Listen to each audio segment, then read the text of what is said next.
ఆత్మలోకానికి అక్కడ డ్రాగన్ ను చూస్తాడు. ఆ డ్రాగన్ తన వైపు కోపంగా చూస్తూ ఉంటుంది. దాంతో భయపడిన రుద్ర అక్కడి నుండి పారిపోవాలని చూస్తాడు. కాని అతని కాళ్లు అతనికి సహకరించవు. అవి వెనక్కి తిరగడానికి అసలు ఒప్పుకోవు. దానికి బదులుగా రుద్ర గాల్లోకి ఎగురుతాడు. ఎంతో ఆవేశంగా డ్రాగన్ వైపు వేగంగా వెళ్తాడు. డ్రాగన్ కూడా అతని వైపు నిప్పులు కక్కుకుంటూ వస్తుంది. ఇద్దరూ ఒక్కసారిగా ఆకాశంలో గుద్దుకుంటారు. దాంతో ఒక పెద్ద వెలుతురు బయటపడుతుంది. అది చూసి మిగతా ఆత్మలన్నీ పారిపోతాయి.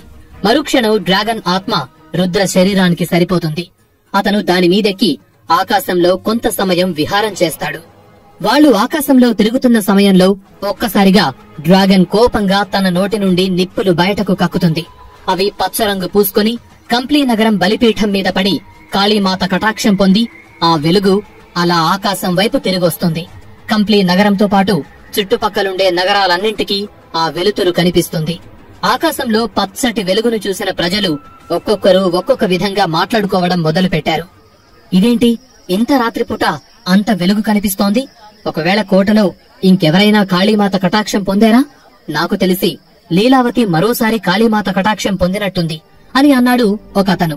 లేదు లేదు, నాకు తెలిసి రాజుగారి రెండో కుమార్తె కూడా కాళీమాత కటాక్షం కోసం ప్రయత్నం చేసినట్టుంది. ఇప్పుడు తనే కటాక్షం పొందినట్టుంది అని తన అనుమానాన్ని బయటపెట్టాడు ఇంకొకతను. ఇలా ప్రజల మనస్సుల్లో రాజవంశస్థులు మాత్రమే ఉన్నారు కాని రుద్ర లేడు. ఎందుకంటే వాళ్లకు తెలిసినంత వరకు రుద్ర ఎందుకు పనికిరాని ఒక చెత్త కాగితం. అలాంటి ఒక రుద్ర కాళీమాత కటాక్షం పొందుతాడని వాళ్లు కలలో కూడా ఊహించుండరు. ఆ వెలుతురు మొత్తం తిరిగి ఆకాశంలోకి వెళ్లి పిడుగులాగా మారి కోటలో ఉన్న రుద్ర ఒంటిలోకి చేరేటప్పటికి మైకంలో కింద పడిపోయి ఉన్న రుద్ర కళ్లు తెరిచాడు. అతను డ్రాగన్ శక్తిని పొందిన విషయం మర్చిపోయాడు. కళ్లు తెరిచి పైకి లేచేటప్పటికి అతని శరీరంలో చాలా మార్పులు చోటు చేసుకున్నాయి. అతని గాయాలన్నీ కూడా మాయమైపోయాయి. అతని చేతికి కట్టి ఉన్న సంకెళ్లు తెగి ముక్కలై అక్కడికక్కడ పడి ఉన్నాయి. అతని కళ్ళు వజ్రాల్లా మెరిసిపోతున్నాయి. అతని చుట్టూ పచ్చటి వెలుతురు వెలుగుతోంది. అతని నరాలు ఉబ్బిపోయున్నాయి. అతని శరీరం ఏదో జంతువు తోలు కప్పుకున్నట్టు దృఢంగా కనిపిస్తోంది. అదంతా రుద్రకు ఆశ్చర్యంగా అనిపించింది. ఏవో మార్పులు గమనించి బయటున్న నలుగురు భటులు అతని వైపు ఆశ్చర్యంగా చూశారు. రుద్ర చెరసాల నుండి తప్పించుకునే ప్రయత్నం చేస్తున్నాడని అనుకుని తలుపులు తీసుకుని నలుగురు లోపలికి వెళ్లారు. అక్కడ అతనికి కట్టి ఉన్న సంకెళ్లు తెగిపడి ఉండటం చూసి, నీకెంత ధైర్యం ఉంటే చెరసాల నుండి తప్పించుకునే ప్రయత్నం చేస్తావు? నువ్వు రాజుగారి చెరసాలలో ఉన్నావని మరిచిపోయినట్టున్నావు అని అన్నాడు ఒక భటుడు. అతని మాటలు విని రుద్ర చిన్నగా బుసకొట్టాడు. ఇలా చూడు, నువ్వు తప్పు మీద తప్పు చేస్తున్నావు. ఇలా చేస్తే రాజుగారి కోపానికి బలైపోతావు. మర్యాదగా కూర్చో. ఇక్కడి నుంచి తప్పించుకోవటం నీ వల్ల కాదు. అలా ప్రయత్నిస్తే నువ్వు మా చేతుల్లోనే చేస్తావు అని అహంకారంగా అన్నాడు సేనాపతి. వాళ్లకు అసలు విషయం తెలియక రుద్రను బలహీనుడిగానే పరిగణిస్తున్నారు. అందుకనే నోటికొచ్చినట్టు అతన్ని దూషిస్తున్నారు. రుద్ర ఒక్కసారిగా గర్జించాడు. అది విని వాళ్లకు కొంచెం భయం వేసింది. అక్కడేదో వింత జరిగిందని వాళ్లకనిపించింది. రుద్ర వాళ్ల వైపు చూసి, మీరు మాట్లాడే మాటలు నాకు కోపాన్ని తెప్పిస్తున్నాయి. అది మీకు అంత మంచిది కాదు అని ఆక్రోశంగా అన్నాడు. అతని మాట తీరు, శరీరంలో మార్పు చూసి అక్కడున్న సైనికులకు ఏదో అనుమానం వచ్చింది. అయినా రుద్ర ఎందుకు పనికిరానివాడు అనుకుని, ఏంటి మమ్మల్ని భయపెట్టాలని చూస్తున్నావా? వీడికి నోటితో చెప్తే సరిపోదు అని అతని మీదకు ఈటనెత్తాడు ఒక భటుడు. రుద్ర వాళ్ల వైపు చూసి కోపంగా చేతిని గాల్లోకి అలా విసిరాడు. ఆ విసురుకు నలుగురు గాల్లోకెగిరి చెరసాల తలుపులు పగలగొట్టుకుని బయటకొచ్చి పడ్డారు. అలా జరుగుతుందని సైనికులు అస్సలు ఊహించలేదు. నిజానికి రుద్ర కూడా అలా జరుగుతుందనుకోలేదు. వాళ్ల నాన్న చెప్పినట్టు ఒక గొప్ప వీరుడని అప్పుడే అర్థం చేసుకున్నాడు. ఇన్ని రోజులు చేసిన సాధన వృధా పోలేదని, ఏదో ఒక రకంగా పనికొచ్చిందని ఎంతో సంతోషపడ్డాడు రుద్ర. ఇక ఏమాత్రం ఆలస్యం చేయకుండా ఆ చెరసాల నుండి బయటకొచ్చి ఆ కాగితంలో రాసినట్టుగా అతని పయనాన్ని ఉత్తరం వైపుగా మొదలుపెట్టి అతని వంశంలో ఉన్న మిగతా వాళ్లను చేరుకోవాలని గట్టిగా నిర్ణయం తీసుకున్నాడు. అందుకే ధైర్యంగా చెరసాలలో నుండి బయటకొచ్చాడు. ఆ కోట నుండి తప్పించుకునే ముందు ఆయుధ కర్మాగారంలో వాళ్ల నాన్నగారి ఆయుధం ఒకటుందని అతని పుస్తకంలో రాసుంది. కాబట్టి ఆ ఆయుధాన్ని తన సొంతం చేసుకోవాలనుకున్నాడు. అందుకే ముందుగా ఆయుధ కర్మాగారం దగ్గరికి వెళ్లాడు. అక్కడ చాలా రకాలైన ఆయుధాలు, వింత వింత వస్తువులు ఉన్నాయి. అందులో వాళ్ల నాన్నగారి ఆయుధం ఏదో రుద్రకు అర్థం కాలేదు. ఇంతలో అక్కడ గాజు పెట్టెలో గోడకు తగిలించిన ఒక పొడవైన బలమైన ఖడ్గం కనిపించింది. ఆ ఖడ్గం రుద్ర మనసును దాని దగ్గరికి రమ్మన్నట్టు పిలిచింది. రుద్ర ఆ ఖడ్గం దగ్గరికి వెళ్లాడు.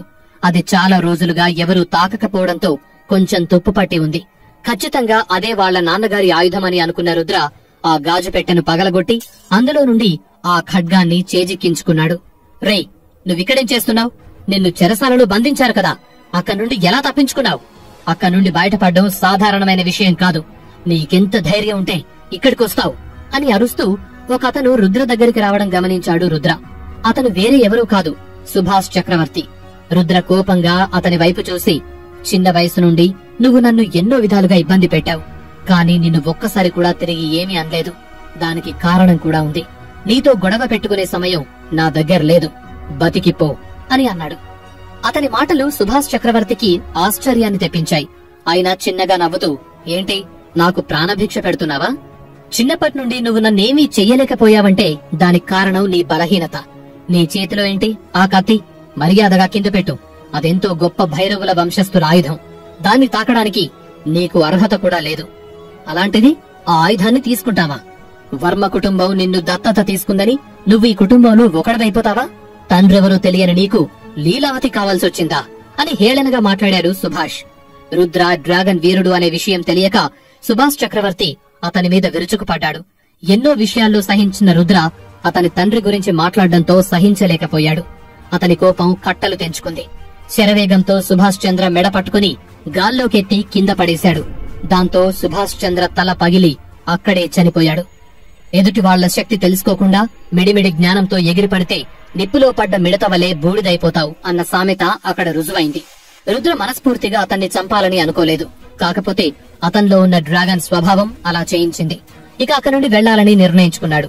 ఇంతలో సుభాష్ చంద్ర తలలో నుండి బయటకొచ్చిన కొన్ని రక్తపు చుక్కలు రుద్ర చేతిలో ఉన్న కత్తి మీద పడ్డాయి. ఎప్పుడైతే రక్తం రుచి చూసిందో ఆ కత్తి మీదున్న తుప్పు మొత్తం వదిలిపోయి అదొక మిలమిల మెరిసే వజ్రంలా తయారైంది. అలాంటిది రుద్ర తన జీవితంలో ఇంతవరకు ఎప్పుడూ చూడలేదు. ఖచ్చితంగా ఆ ఆయుధం తన తండ్రిదే అయ్యుంటుందని రుద్ర మనసులో అనుకున్నాడు. అతను అక్కడి నుండి తిరిగి వెళ్లబోయే సమయంలో గజ్జెల శబ్దం వినిపించింది. దాంతో పక్కకు తిరిగి చూశాడు. అందమైన లేత ప్రాయంలో ఉన్న ఒక అందం అతని కంట్లో పడింది. తను లీలావతి కాదు, మహేంద్రవర్మ గారి రెండో కూతురు స్నేహలత. జింకలా అమాయకంగా అటూ ఇటూ దిక్కులు చూస్తూ రుద్ర వైపు నడిచింది. అతను కూడా ఆమె వైపు అయోమయంగా చూశాడు. రక్తపు మడుగులో ఉన్న సుభాష్ చంద్ర వైపు ఆమె చూపు మళ్ళింది. దాంతో వణికిపోయిన స్నేహలత, అతనికేమైంది? అతన్ని చంపేశావా దుర్మార్గుడా అని అరిచింది. రుద్ర ఆమెకు సమాధానం చెప్పకుండా దిక్కులు చూస్తూ ఉన్నాడు. రుద్ర, నీకింత శక్తి ఎక్కడ్నుంచొచ్చింది? సుభాష్ చక్రవర్తి సామాన్యుడు కాదు. అలాంటిది నువ్వు అతన్నే చంపేశావు. చెరసాల నుండి తప్పించుకోవడమే చాలా పెద్ద నేరం. ఇప్పుడితన్ని చంపేసి తప్పు మీద తప్పు చేస్తున్నావు. ఇది నీకస్సలు మంచిది కాదు. మర్యాదగా లొంగిపో అన్నది స్నేహలత. మీ నాన్నగారు చేసింది మాత్రం న్యాయమా? లీలావతిని తీసుకెళ్లి వేరే వాళ్లకిచ్చి పెళ్లి చేస్తాడట. చెరసాలలో నన్ను అంతం చేస్తాడట. ఇన్ని రోజులు మీ దగ్గర విశ్వాసంగా పడున్నందుకు మీరిచ్చే బహుమతి ఇదేనా అని అన్నాడు రుద్ర. నువ్వు తప్పుగా అర్థం చేసుకుంటున్నావు. అందులో ఒకటి మాత్రం నిజం. లీలావతి నీకు సరైన జోడీ కాదు. తనెక్కడా నువ్వెక్కడా? ఆ విషయంలో మా నాన్నగారు సరైన నిర్ణయం తీసుకున్నారు. కాని నిన్ను ఎందుకు చంపుతారు? నువ్వు తప్పుగా అర్థం చేసుకున్నావు అని అంది స్నేహలత. ఆ మాటలతో రుద్ర ఆశ్చర్యపోయాడు. అంటే ఈ విషయం మీ అందరికీ ముందే తెలుసన్నమాట. లీలావతిని వేరే ఒకరికిచ్చి పెళ్లి చేసి నన్ను చెరసాలలోనే అంతం చెయ్యాలనుకున్నారా అని కోపంగా అడిగాడు. మా నాన్నగారు మరి అంత ద్రోహం చేసే వ్యక్తి కాదు. నిన్ను చంపాల్సిన అవసరం ఆయనకు లేదు. అయినా ఇవన్నీ అనవసరం. నువ్విక్కడి నుండి తప్పించుకోవడానికి వీల్లేదు. నువ్విక్కడి నుండి వెళ్లాలంటే నన్ను దాటి వెళ్లాల్సిందే అని అతనికి అడ్డుగా నిలబడింది స్నేహలత. ఇలా చూడు, ఇక్కడ జరిగేదంతా అర్థం చేసుకునే అంత వయసు నీ దగ్గర లేదు. కాబట్టి మర్యాదగా దారి వదులు. లేదంటే ఆ సుభాష్ చక్రవర్తికి పట్టిన గతి నీకు పడుతుంది. జాగ్రత్త అని స్నేహలతను బెదిరించే ప్రయత్నం చేశాడు రుద్ర. కాని ఆమె భయపడలేదు. ఎంతైనా రాజకుటుంబానికి చెందింది కదా. ధైర్యంగా నిలబడింది. రుద్ర కత్తి తీసుకుని కోపంగా ఆమె దగ్గరికి వెళ్లి ఆమె నడుము మీద చెయ్యేసి అతనికి దగ్గరగా లాక్కున్నాడు. ఒకరి కళ్ళలో ఒకరు చూసుకుంటున్నారు. అతని చేతి స్పర్శ ఆమెకు ఉడుము పట్టులా అనిపించింది. అతనిలో ఒక కొత్త సువాసనను ఆమె చవి చూసింది. ఇప్పుడేంటి, నన్ను కూడా చంపేస్తావా అని అమాయకంగా అడిగింది స్నేహలత. లేదు, నేను నిన్ను చంపలేను. ఎందుకంటే చిన్న వయసులో ఆకలితో అల్లాడుతున్న సమయంలో నువ్వు నాకు భోజనం పెట్టావు. అదే నా ఆకలి తీర్చింది. అన్నం పెట్టిన చేతిని నరుక్కునేంత మూర్ఖుని కాదు అని అన్నాడు. ఆ మాట ఆమెను ఎంతో ఆశ్చర్యపరిచింది. ఇంతలో ఒక 20-30 మంది సైనికులు వాళ్లను చుట్టుముట్టారు. స్నేహలతను రుద్ర పక్కకు నెట్టి అతడి చేతిలో ఉన్న కత్తిని బిగించి పట్టుకున్నాడు. అవలీలగా కత్తిని తిప్పుతూ వాళ్లందర్నీ మట్టుబెట్టాడు. అతను ఇన్ని రోజులు రహస్యంగా తన గదిలో నేర్చుకున్న విద్యను బయటపెట్టే సమయం ఆసన్నమైందని అనుకున్నాడు. అతని కత్తిసాము చూసి స్నేహలత ఆశ్చర్యపోయింది. ఎన్నో సంవత్సరాలు సాధన చేస్తే కాని ఇంత అద్భుతంగా కత్తి యుద్ధం చెయ్యలేరు. ఇతనికి ఇన్ని విద్యలు ఎక్కడ్నుంచొచ్చాయని ఆశ్చర్యపోయింది. ఇంతలో విషయం తెలుసుకున్న రాజుగారు, అదే కోటలో ఉన్న విష్ణుగుప్త ఇంకా రాజగురువులు ఆవేశంగా ఆయుధ కర్మాగారం దగ్గరికొచ్చారు. అక్కడ సుభాష్ రక్తం అడుగులో ఉండటం చూసి బాధగా కన్నీళ్లు పెట్టుకున్నారు మహారాజు. వెంటనే ఆవేశంగా పక్కనే ఉన్న రుద్ర మీదకు విరుచుకుపడ్డాడు. నీకెంత ధైర్యం ఉంటే నా మేనల్లున్నే చంపేస్తావు? నీకీ రోజు నా చేతిలో మరణం తప్పదు అని ఆవేశంగా రుద్ర వైపుకొచ్చాడు. రుద్ర కూడా కోపంగా రాజువైపు నడిచాడు. వాళ్ళిద్దరి మధ్యలో ఉన్న విష్ణుగుప్త రుద్రను చిరుతపులిలాగా కోపంగా గమనించాడు. రాజుగారి దగ్గరికి రుద్ర వస్తుండగా విష్ణుగుప్త చేసిన చిన్న మాయతో రుద్ర ఎగిరి దూరంగా పడ్డాడు. అతను అలా ఎలా పడ్డాడని అయోమయంగా ఫీలయ్యాడు. దానికి కారణం విష్ణుగుప్తాని తెలుసుకుని కోపంగా అతని వైపుకు దూసుకొచ్చాడు. విష్ణుగుప్త కూడా కోపంగా ఆయుధం తీశాడు. కాని ఇంతలో రాజగురువు మధ్యలోకొచ్చి ఆ గొడవను ఆపి బలవంతంగా విష్ణుగుప్తని అక్కడి నుండి తీసుకుని వెళ్లిపోయాడు. కొద్ది క్షణాల్లోనే కొన్ని వందల మంది సైనికులు అక్కడికి చేరుకున్నారు. రుద్ర అనుకుంటే వాళ్ళందరినీ మట్టుబెట్టగలడు. కాని వాళ్లతో యుద్ధం చేసి అలసిపోవటం తెలివైన వాడి లక్షణం కాదని అనుకుని పక్కనే ఉన్న స్నేహలతను దగ్గరికి లాక్కొని ఆమె మెడ మీద కత్తినుంచాడు. దాంతో రాజుగారు ఉలిక్కిపడ్డారు. స్నేహలత అతను చేసిన పనికి భయపడి, రుద్ర, నువ్వు చేసే పనేంటి అని అడిగింది. మీరు ఎవరైనా ఎక్కువ మాట్లాడారంటే ఈమెని ఇక్కడే చంపేస్తాను. నేనిప్పుడు లీలావతిని కలవాలి. మీరు చేసిన అన్యాయాలన్నీ ఆమెతో చెప్పాలి. మా ప్రేమను ఎవరూ విడదీయలేరని నీకు నిరూపించాలి అని అన్నాడు. చుట్టుపక్కలుండే సైనికులకు అతన్నేమీ చేయొద్దు అని ఆదేశించాడు మహారాజు. రుద్ర స్నేహలతను పట్టుకుని లీలావతి ఉన్న అంతఃపురం వైపు నిదానంగా అడుగులు వేశాడు. చుట్టుపక్కలుండే వీరులు అతన్ని వెంబడించారు. లీలావతి అంతఃపురం ముందు నిల్చున్న రుద్ర, లీలావతి, లీలావతి అని గట్టిగా అరిచాడు. ఆమె బయటకొచ్చిన మరుక్షణం ఆమె పక్కనే విష్ణుగుప్త కూడా బయటకొచ్చి నిల్చున్నాడు. వాళ్ళిద్దరినీ అలా చూసిన రుద్రకు కోపం వచ్చింది. స్నేహలత మెడ మీద కత్తిని చూసి లీలావతి కోపంగా పిడికిలి బిగించి, రుద్ర, నువ్వేదో అమాయకుడివనుకున్నాను. నీకు ఎంత ధైర్యం ఉంటే చెరసాల నుండి తప్పించుకుని నా చెల్లెల మీద కత్తి పెడతావు? నిన్ను నమ్మినందుకు తగిన శాస్తే చేశావు. సుభాష్ చక్రవర్తిని చంపేశావంట కదా, రాజద్రోహి అని తిట్టింది. ఆమె మాటలు విని రుద్ర ఆశ్చర్యపోయాడు. లీలావతి, నువ్వు నన్ను తప్పుగా అర్థం చేసుకున్నావు. మీ నాన్నగారే రాజద్రోహి, నన్ను మోసం చేశాడు. మన ప్రేమను అంతం చెయ్యాలనుకున్నాడు. నిన్ను ఆ ద్రోహికిచ్చి పెళ్లి చెయ్యాలనుకుంటున్నాడు. నేను సుభాష్ ని చంపడం నా పొరపాటే. దానికి నిన్ను క్షమాపణ అడుగుతున్నాను. కాని నువ్వు నన్ను వదిలి వెళ్లకు, ఆ ద్రోహిని నమ్మకు అని అరిచాడు. విష్ణుగుప్త భుజం మీద లీలావతి చెయ్యి వేసి, నా ఇష్టం లేకుండానే ఇవన్నీ జరిగాయనుకుంటున్నావా?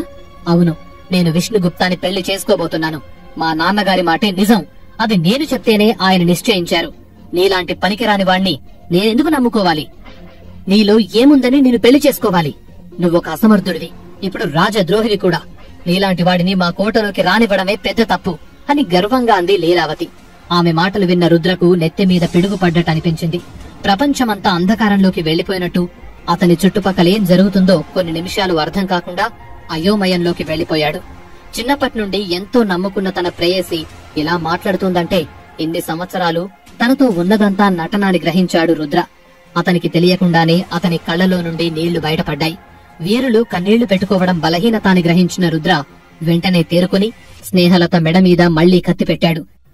దాంతో మళ్లీ అందరూ అయోమయంలో పడ్డారు. నేనేం తెలుసుకోవాలనుకున్నానో అది తెలుసుకున్నాను. కాని మీరు చేసిన ద్రోహానికి నాకు ఖచ్చితంగా సమాధానం చెప్పే తీరాలి. నేనిప్పుడు ఈ కోట వదిలి బయటకెళ్లాలి. దానికోసం ఇంకో ప్రాణం తీయడం నాకిష్టం లేదు. మర్యాదగా నాకు దారి వదలండి అని అన్నాడు రుద్ర. రాజు అతని మీద కోపంగా విరుచుకు పడబోయాడు. ఇంతలో లీలావతి అడ్డుపడి, అతను వెళ్లడానికి దారి వదలండి అని ఆజ్ఞాపించింది. దాంతో రాజు ఆశ్చర్యపోయాడు. సైనికులందరూ రుద్రకు దారి వదిలారు. స్నేహలతను బందీగా పట్టుకుని బయటకొచ్చిన రుద్ర ఒక గుర్రం బండిలో కోట నుండి బయటకు వెళ్లిపోయాడు. మహారాజు కోపంగా లీలావతి వైపు చూశాడు. లీలావతి తన చెల్లెల్ని రుద్రకు బలి పశువును చేసిందా? కోట నుండి బయటకు వెళ్లిన జంట కలిసి జీవితాన్ని పంచుకుంటారా, లేదా ఎవరి దారిన వాళ్లు వెళ్లిపోతారా?